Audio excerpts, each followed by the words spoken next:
नमः शिवाय। हर हर महादेव। दोस्तों, यह चार लोग चाहे कितने भी सगे क्यों ना हो, इन चार लोगों पर जीवन में कभी भी भरोसा मत करना, क्योंकि यह चार लोग दूसरे की स्त्री और धन को देखकर नीयत खराब कर लेते हैं।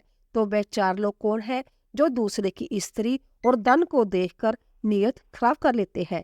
तो चलिए इस कहानी के माध्यम से समझते हैं। एक गांव में किसान रहता था। उस किसान के चार पुत्र थे। चारों पुत्र धीरे धीरे बड़े हो रहे थे। किसान के तीन बेटे तो काफी बुद्धिमान थे, लेकिन उसका छोटा बेटा कुछ कम अकल वाला था। लेकिन उसमें एक विशेषता थी कि वह जितना ही कम अकल का था, उसका शरीर उतना ही बलशाली था। वह बहुत तगड़ा और तंदुरुस्त था। एक दिन उस किसान ने सोचा कि मेरे तीनों बेटे तो काफी बुद्धिमान है, वे अपना जीवन किसी न किसी तरह से काट ही लेंगे, लेकिन मेरा छोटा पुत्र कम बुद्धि वाला है। उसकी जीविका के लिए मुझे बड़ी चिंता हो रही है। फिर काफी सोच विचार के बाद वह इस नतीजे पर पहुंचा कि क्यों न मैं अपने इस छोटे पुत्र को पहलवानी ही सिखा दूं। वैसे भी इसका शरीर देखने में पहलवानों जैसा है। अब तो उस किसान ने अपने छोटे पुत्र को पहलवानी करवाना शुरू कर दिया। उसे बहुत अच्छी अच्छी पहलवानों की खुराक मिलती थी। अब तो किसान का छोटा पुत्र बहुत जल्दी ही बड़ा ताकतवर पहलवान बन गया। धीरे धीरे समय निकलता गया।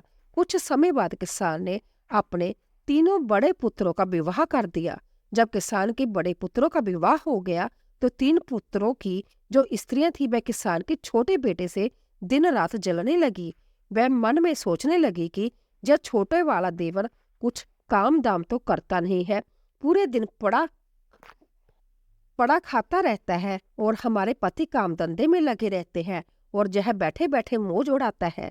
यह सोचकर किसान की तीनों बहुओं ने अलग होने के लिए विवाद खड़ा कर दिया। जब बहुएं अलग होने की जिद करने लगी, तो किसान ने मन में सोचा कि अब मुझे अपने छोटे पुत्र का भी विवाह कर देना चाहिए। यही सोचकर उस किसान ने किसी प्रकार अपने छोटे पुत्र का विवाह भी संपन्न करा दिया।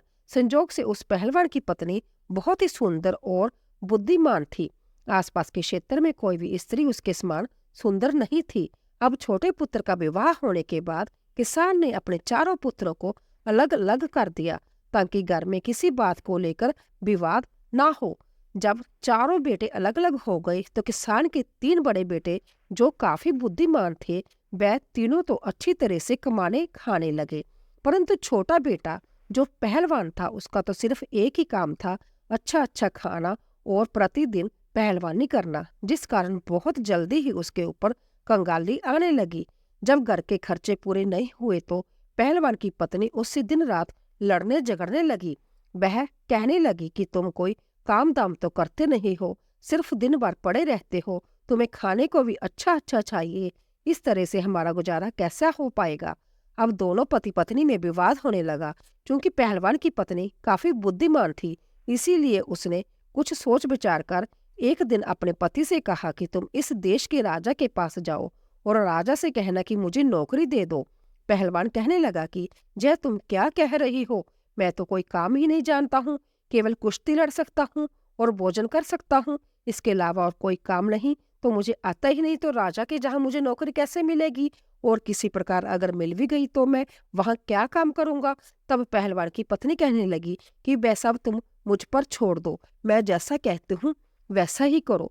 तुम महाराज के पास जाओ और महाराज से कहना कि मुझे लखटकिया की नौकरी चाहिए, और यह बिल्कुल भी मत बताना कि मुझे कुछ नहीं आता। पहलवान की पत्नी पहलवान को समझा बुझाकर महाराज के पास भेज देती है। पहलवान उदास मन से राजा के दरबार की ओर चल देता है। जब वह राजा के दरबार में पहुंचा, तो महाराज ने देखा कि बहुत हट्टा कट्टा बलवान पहलवानों जैसा शरीर वाला एक आदमी मेरे दरबार में आया है। महाराज ने उसे देखकर उससे पूछा कि आप किस लिए आए हैं। तो वह कहने लगा कि महाराज मुझे नौकरी चाहिए। राजा ने कहा अच्छा ठीक है, लेकिन पहले आप हमें ये बताओ कि आप करोगे क्या, आप क्या काम कर सकते हो। तब वह पहलवान कहता है कि महाराज ऐसा काम जो आपके राज्य में कोई ना कर पाए, वह काम मैं करूंगा, परंतु इसके बदले मैं आपसे 1 लाख टके का वेतन लूंगा। राजा कहने लगा तो अच्छा, लाख टकिया की नौकरी करोगे। वह पहलवान कहने लगा जी महाराज। राजा ने अपने मंत्रियों से विचार विमर्श किया और कहा, देखो तो जरा, क्या हमसे पहले कभी किसी पूर्वज राजा ने किसी लाख टकिया को नौकरी पर रखा है या नहीं? राजा के मंत्री ने जब पुराने दस्तावेज खंगाले तो उन्हें पता चला कि महाराज के पिता ने भी 1 लाख टकिया को नौकरी पर रखा था। मंत्री कहने लगा कि महाराज, आपके पिता ने भी 1 लाख टकिया को नौकरी पर रखा था। अपने मंत्री की बात सुनकर राजा बोला, तो ठीक है, हम भी अपने जहाँ 1 लाख टकिया को नौकरी पर रख लेते हैं। यही सोचकर राजा ने उसे पहलवान को लाख टके के रूप में अपने जहाँ नौकरी दे दी और कहा कि जब हमें तुम्हारी आवश्यकता होगी हम तुम्हें बुलावा देंगे, तब तक आप हमारे अतिथि गृह में रह सकते हैं। अब तो वह पहलवान बड़े ही आराम से उस राजसी महल में रहने लगा और उसी दिन से वह पहलवान 1 लाख टका वेतन पाने लगा। अब वह प्रतिदिन पहलवानी करता, घूमता फिरता और आराम से सो जाता था। धीरे धीरे यूं ही कुछ वक्त बीत जाता है। एक दिन राजा और उसके मंत्री पहलवान से कहने लगे कि तुम कई दिनों से अपने घर नहीं गए हो, इसीलिए अपने घर हो आओ और हम भी तुम्हारा घर देखना चाहते हैं, इसीलिए हम भी तुम्हारे साथ चलेंगे। महाराज की बात मानकर पहलवान राजा और मंत्री को लेकर अपने गांव के लिए चल देता है। पहलवान राजा और मंत्री को लेकर जब अपने घर पहुंचा तो पहलवान की पत्नी ने देखा कि राजा और मंत्री हमारे घर आए हैं, तो उसने उनके लिए बड़ा ही स्वादिष्ट भोजन बनाया और उन्हें अपने हाथों से परोसा। तभी राजा की नजर पहलवान की पत्नी पर चली गई। पहलवान की पत्नी तो सुंदर थी ही, वह इतनी सुंदर थी कि रानी भी उसके सामने कुछ नहीं थी। राजा यह देखकर आश्चर्य में पड़ गया। भोजन करने के बाद महाराज और मंत्री वापस चले आए। अब राजा मंत्री से कहने लगा कि मंत्री जी, इस पहलवान की पत्नी कितनी सुंदर है, इसके सामने तो हमारी रानी कुछ भी नहीं है। तब मंत्री ने कहा, हाँ महाराज, पहलवान की पत्नी सुंदर तो है, परंतु क्या किया जाए, यह तो अपना अपना नसीब है। किसी के नसीब में सोना है तो किसी के नसीब में मिट्टी भी नहीं। राजा बोला कि मंत्री जी, हम पहलवान की पत्नी को पाना चाहते हैं, इसीलिए मुझे कोई तरकीब बताओ, हमें क्या करना चाहिए? मंत्री कहने लगा कि महाराज, मुझे कुछ समय दो, मैं कोई ना कोई उपाय सोचकर आपको बता दूंगा।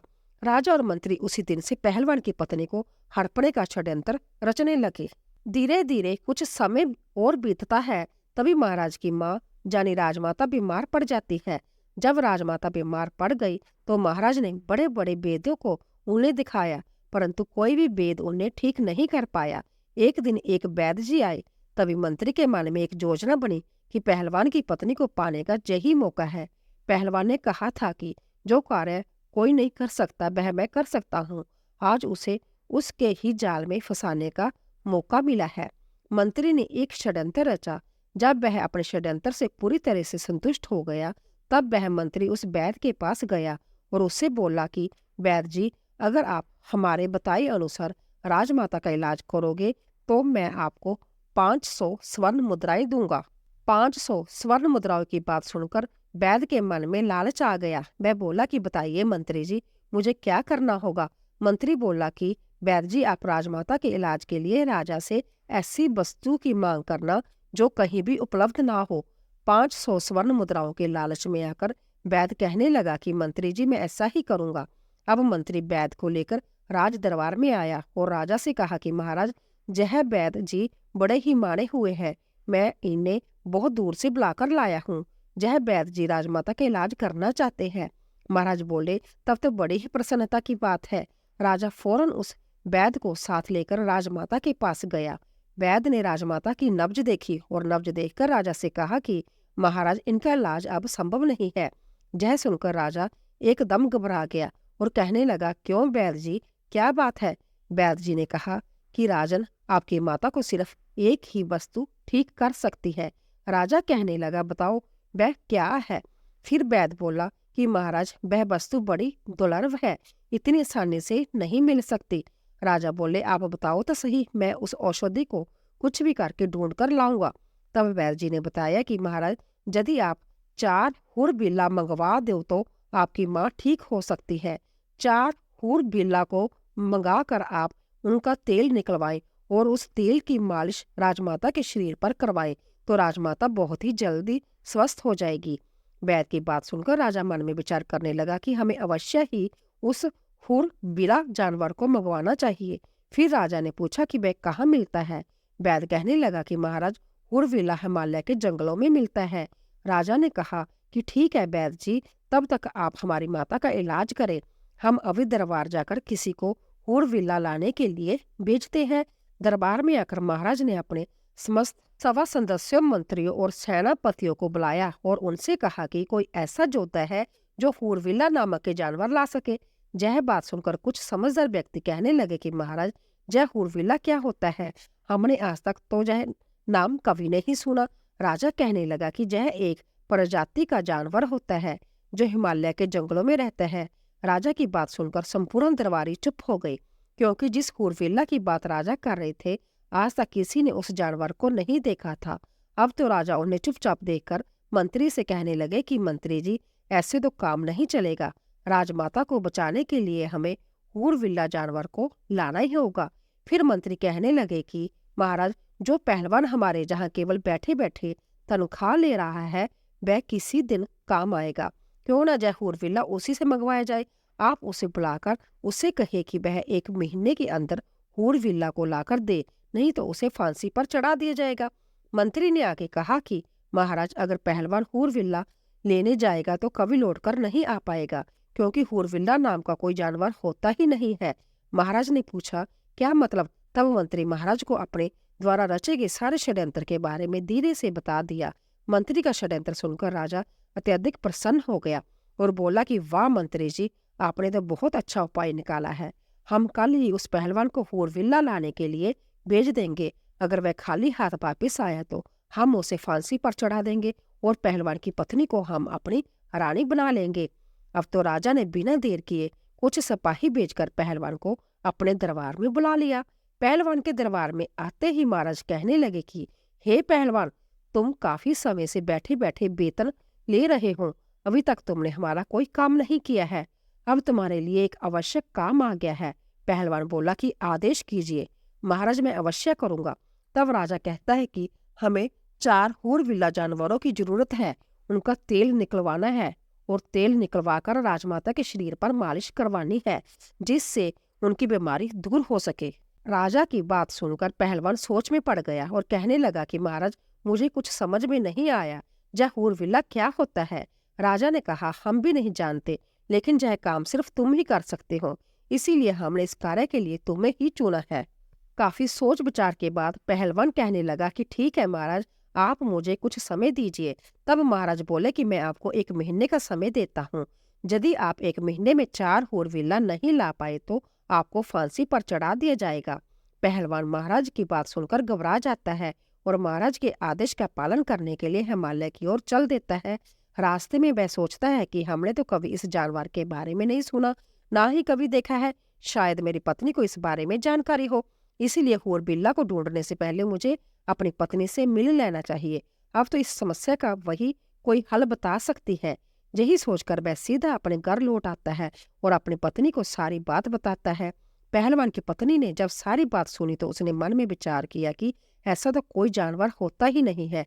शायद महाराज जी ने मेरे पति के लिए कोई षड्यंत्र तो नहीं रचा है। बहुत सोच विचार करने के बाद वह बोली कि ठीक है, तुम्हें महाराज ने 1 माह का समय दिया है। मेरे मायके में बहुत से हुरविला मिलते हैं। तुम ऐसा करो कि मेरे मायके में चले जाओ और वहीं पर रहना। जब तक मैं खबर न भेजूं तब तक वापिस मत आना। मैं अपने भाइयों से कहकर हुरविला मंगवा दूंगी। यह बात सुनकर पहलवान खुश हो जाता है और अपने ससुराल चला जाता है और वहीं पर आराम से रहने लगता है। इधर पहलवान की पत्नी ने सोचा कि राजा अवश्य ही मेरे पति को ढूंढते हुए जहां तक आएगा। उसने सारी परिस्थितियों को पहले ही समझते हुए अपने आंगन में 100 हाथ गहरा एक कुआं खुदवा दिया और उसके ऊपर एक कच्चे धागों से चारपाई बुनकर उसके ऊपर डाल दी और उस चारपाई के ऊपर अच्छे से मखमली बिस्तर लगा दिए। उधर राजा ने सोचा कि यही सही मौका है, पहलवान के घर चलकर उसकी पत्नी से अपने प्रेम का इजहार कर देना चाहिए। पहलवान के दरवाजे पहुंचकर राजा ने दरवाजा खटखटाया और आवाज लगाई। पहलवान की पत्नी ने आकर दरवाजा खोला। द्वार पर राजा को देखकर वह कहने लगी कि महाराज, आप इस समय मेरे पति घर पर नहीं है, इसीलिए आप बाहर ही विराजिए। मैं आपके लिए भोजन पानी लेकर आती हूँ। राजा कहने लगा, अरे नहीं नहीं, मैं बाहर क्या करूंगा, मैं भी आपके साथ अंदर ही चलता हूँ। पहलवान की पत्नी को अपने जाल में फंसाने की नीयत से राजा कहने लगा कि हे सुंदरी, लगता है कि पहलवान आपको अच्छे से नहीं रखता है। अरे, वह आपको क्या अच्छे से रखेगा? वह तो खुद दूसरों की नौकरी करता है। अगर तुम हमारे महलों की रानी होती तो तुम्हारी जिंदगी कितनी खूबसूरत होती। राजा के मुख से जब इस तरह की मीठी मीठी बातें पहलवान की पत्नी ने सुनी तो वह समझ गई कि राजा की नीयत खराब है, इसीलिए अब इनको सबक सिखाना चाहिए। पहलवान की पत्नी ने राजा से कहा कि आइए महाराज, अंदर आइए, आप ठीक कह रहे हैं। पहलवान किसी भी तरह से मेरे योग्य नहीं है। अब मैं ही उसको छोड़ दूंगी और आज से मैं आपके साथ ही रहूंगी। राजा उसकी बातों में आ गया और उसके साथ अंदर चला जाता है।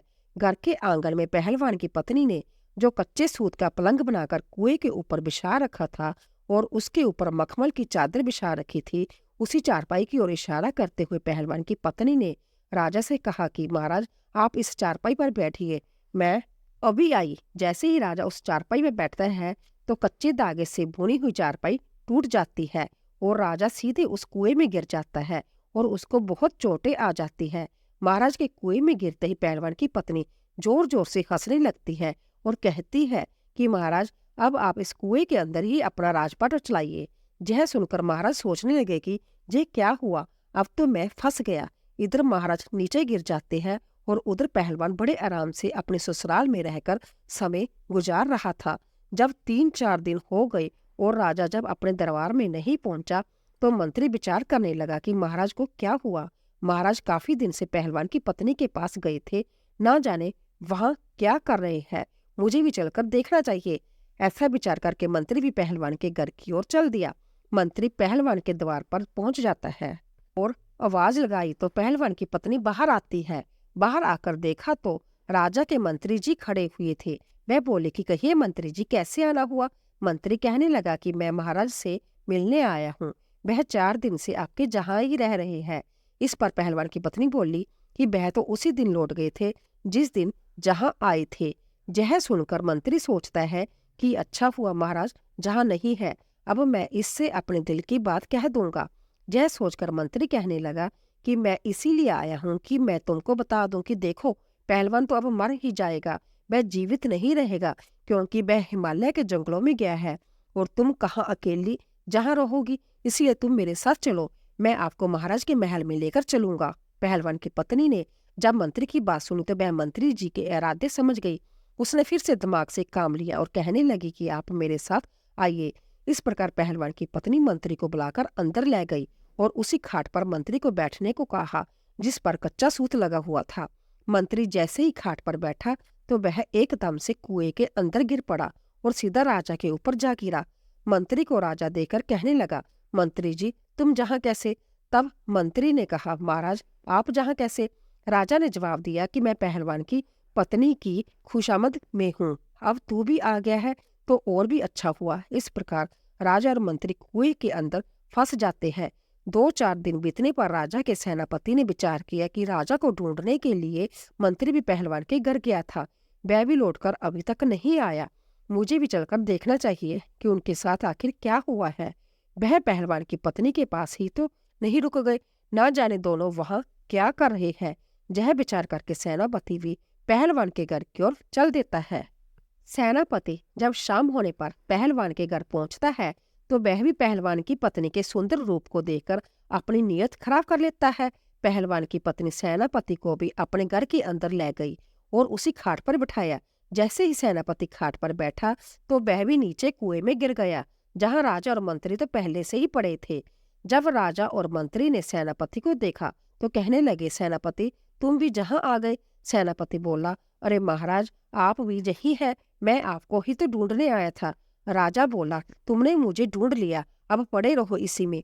वह सोचने लगे कि कहाँ फंस गए, वह तो पहलवान की पत्नी को लेने आए थे और उल्टे उनकी ही जान के लाले पड़ गए। अब एक दिन राजा की कोतवाल ने मन में विचार किया कि मैं भी चलकर देखता हूँ कि महाराज, मंत्री और सेनापति जी अभी तक क्यों नहीं आए। जो भी पहलवान की पत्नी के पास जाता है वह लौटकर क्यों नहीं आता है, ना जाने ये लोग वहां क्या कर रहे हैं, मैं भी चलकर देखता हूँ। यही विचार करके कोतवाल भी पहलवान के घर को चल देता है। कोतवाल भी उसी प्रकार उस कुएं में पहुंच जाता है जहां राजा, मंत्री और सेनापति पहले से ही विराजमान थे। यह देखकर राजा कहने लगा कि कोतवाल जी, आप जहां आ गए? कोतवाल ने पूछा कि राजा साहब, आप जहां क्या कर रहे हैं? राजा बोला कि वही कर रहा हूँ जो आप जहाँ करने आए थे, अब पड़े रहो इसी में। दोस्तों, 100 हाथ गहरे कुएं में गिरने से सभी को बहुत चोटें आई थी। कोई लंगड़ा हो गया था, कोई लूला, किसी का चेहरा खराब हो गया था, किसी की आंख। पहलवान की पत्नी रस्सी के सहारे थोड़ा बहुत भोजन व पानी भी उन लोगों तक पहुंचा दिया करती थी, ताकि वह लोग जीवित रहें। इस प्रकार राजा और उसके साथियों को कुएं में पड़े पड़े लगभग 15 दिन बीत गए। अब तो वे चारों उस कुएं में पड़े पड़े बीमार पड़ने लगे। अब तो राजा मन में विचार करने लगा कि जहां से कैसे छूटा जाए। अब वह माने मन बहुत दुखी हो रहे थे। उन्होंने आपस में सलाह की कि किसी प्रकार पहलवान की पत्नी से गिड़गिड़ाकर माफी आदि मांग कर जहां से बाहर निकला जाए। बाद में हम इसे इसके किए की सजा अवश्य देंगे। यही सोचकर राजा ने पहलवान की पत्नी को आवाज लगाई और माफी मांगते हुए कहने लगा कि हमें माफ कर दो और हमें जहां से बाहर निकाल दो। पहलवान की पत्नी जानती थी कि अगर इनको जहां से ऐसे ही जाने दिया तो जय लोग अवश्य ही हमसे बदला लेने के बारे में सोचेंगे और हमारा जीना मुश्किल कर देंगे। इसलिए उसने अपने मन में एक नई योजना बनाई और महाराज से कहा कि महाराज, मैं आप लोगों को बाहर निकाल तो दूंगी और राजमहल भी जाने दूंगी, लेकिन मेरी एक शर्त है कि जिस तरह मैं आप लोगों को जहां से भेजूंगी वैसे ही आप लोग जहां से जाएंगे। महाराज में उसके साथ ही उसकी शर्त मानने को तैयार हो जाते हैं। तब पहलवान की पत्नी कहती है, तो ठीक है, आप 2 दिन का इंतजार और करिए। तीसरे दिन हम आपको आपके राजमहल तक संभ्य भिजवा देंगे। यह सुनकर राजा और उसके साथी बहुत खुश हो गए। इधर पहलवान की पत्नी ने अपने बच्चों एवं जेठ के बच्चों को आदेश दिया कि आप लोग कुछ पक्षियों के पंखों की व्यवस्था करो। चिड़िया, कबूतर, मोर और समस्त पक्षियों से ज्यादा पंख लेकर आओ और एक कमरे में उन पंखों को भर दो। उसके और उसके तीनों जेठों के पुत्र छोटे छोटे बालक ही थे। उन्होंने 2 दिन में ही वह कमरा पंखों से भर दिया। जब तीसरा दिन हुआ तो पहलवान की पत्नी ने अपने और जेठ के पुत्रों को फिर से बुलाया और उनसे कहा कि आप 2 क्विंटल तारकोल की व्यवस्था करो। फिर उसके बाद उसे गर्म किया गया। जब वह पतला हो गया तो उसे ठंडा करके रख दिया। ठंडा हो जाने पर उसे एक बड़ी कढ़ाई में भरकर रख दिया। उसके बाद पहलवान की पत्नी ने अपने तीनों जेठों व सभी बच्चों की मदद से कुएं में एक मोटा सा रस्सा डालकर सबसे पहले महाराज को बाहर निकाला और महाराज से कहा कि आप इस कढ़ाई में भरे द्रव्य में डुबकी लगाओ और इसके बाद उस कमरे में जाकर लेट जाओ। राजा तो पहले से ही अधमरा हो चुका था, इसलिए उसने चुपचाप पहलवान की पत्नी की बात मानते हुए तारकोल भरी कढ़ाई में डुबकी लगाई और बगल वाले कमरे में जाकर लेट गया, जिस कमरे में पक्षियों के पंख भरे हुए थे। शरीर पर तारकोल होने के कारण जैसे ही वह पक्षियों के पंख वाले कमरे में लेटा तो उसके पूरे शरीर पर पंख ही पंख चिपक गए। इसी प्रकार एक एक करके चारों को कुएं से निकाला गया और तारकोल में स्नान कराया। उसके बाद पंख वाले कमरे में भेजकर उन्हें लिटाया गया। चारों तारकोल में डुबकी लगाने के कारण पहले से ही काले हो गए थे और अब तो उनके शरीर पर पक्षियों के पंख भी चिपक गए थे। अब वह एक अजीब प्राणी की तरह दिखने लगे थे। कुएं में गिरने के कारण वह पहले ही चोटिल हो गए थे और इतने दिनों तक कुएं में बंद रहने की वजह से उनका स्वास्थ्य भी खराब हो गया था, जिस कारण वह कोई प्रतिरोध करने की स्थिति में नहीं थे। लेकिन मन में सोच रहे थे कि एक बार जान से छूटकर राजमहल तक पहुंच जाएं। इसके बाद इस पहलवान की पत्नी को ऐसा सबक सिखाएंगे कि जिंदगी भर याद रखेगी। इधर पहलवान की पत्नी ने अपने मायके खबर भेजकर अपने पति को भी वापस बुला लिया। पहलवान जब घर वापस आया तो उसकी पत्नी ने कहा कि देखो, मैंने 4 हूर-बिल्ला जानवरों को व्यवस्था कर दी है। चारों हूर-बिल्ला अंदर कमरे में बैठे हैं। पहलवान ने देखा कि कमरे में बड़े ही विचित्र प्रकार के 4 जानवर बैठे थे। वह देखने में तो इंसान जैसे ही लग रहे थे, लेकिन उनका शरीर काला था और पूरे शरीर में तरह तरह के रंग बिरंगे पंख लगे हुए थे। उन चारों प्राणियों को देखकर पहलवान बड़ा ही प्रसन्न होता है। पहलवान की पत्नी बोली कि आप इन्हें रस्सी में बांधकर राजमहल ले जाइए।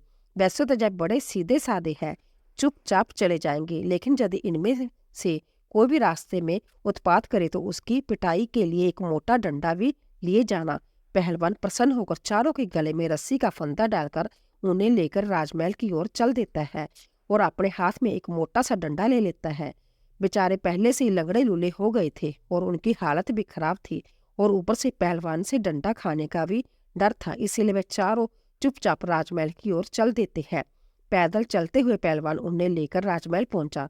तब तक शाम हो गई थी। पहलवान सोचने लगा कि अब तो शाम हो गई है, महाराज भी अपने शयन कक्ष में चले गए होंगे, इसीलिए कल सुबह ही इन्हें महाराज के सामने पेश करूंगा। यही सोचकर पहलवान उन चारों को एक कोठरी में बंद कर देता है और संभ्य जाकर सो जाता है।